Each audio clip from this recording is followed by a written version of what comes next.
Again, that like most white Americans I encountered, they have I'm sure they have nothing whatever against Negroes. That's really not the question. The question is really a kind of apathy and ignorance, which is the price we paid for segregation. That's what segregation means. You don't know what's happening on the other side of the wall because you don't want to know. I was, in some way, in those years, without entirely realizing it, the great black hope of the great white father. I was not a racist, or so I thought. Malcolm was a racist, or so they thought. In fact, we were simply trapped in the same situation. Well, you tell that to my boy tonight when you put him to sleep on the living room couch. And you tell it to him in the morning when his mother goes out of here to take care of somebody else's kids. And tell it to me when we want some curtains or some drapes and you sneak out of here and go work in somebody's kitchen. All I want is to make a future for this family. All I want is to be able to stand in front of my boy like my father never was able to do to me. I must sketch now the famous Bobby Kennedy meeting. Lorraine Hansberry would not be very much younger than I am now if she were alive.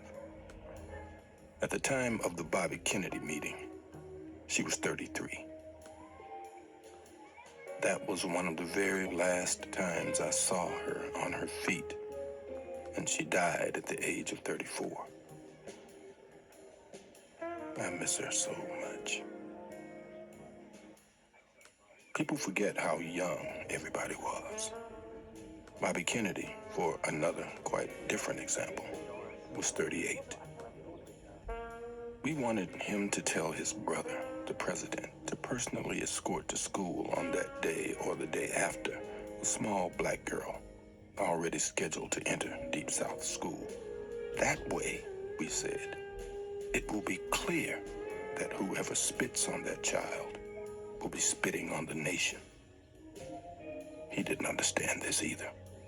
It would be, he said, a meaningless moral gesture. We would like, said Lorraine, from you a moral commitment. He looked insulted, seemed to feel that he'd been wasting his time. Well, Lorraine sat still, watching all the while.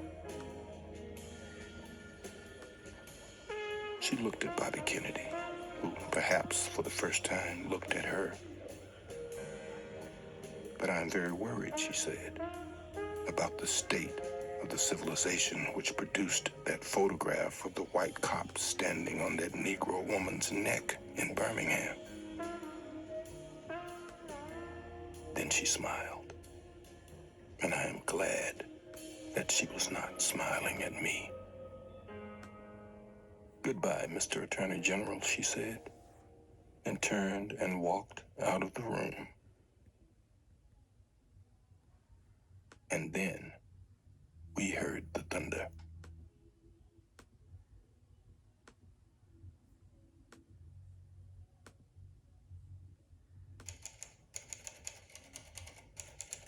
The very last time I saw Medgar Evers, he stopped at his house on the way to the airport so I could autograph my books for him, his wife, and children. I remember Myrlie Evers standing outside, smiling, and we waved. And Medgar drove to the airport and put me on the plane. Months later, I was in Puerto Rico, working on my play. Lucienne and I had spent a day or so wandering around the island, and now we were driving home.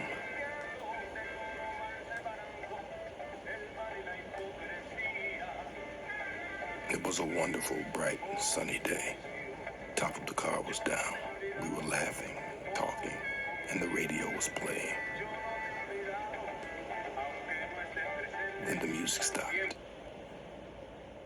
and a voice announced that Medgar Evers had been shot to death in the carport of his home, and his wife and children had seen the big man fall.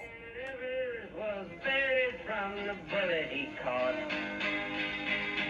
They're lowering him down as a king.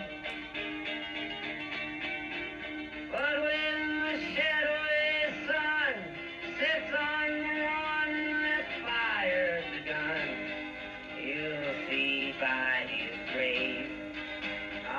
stone that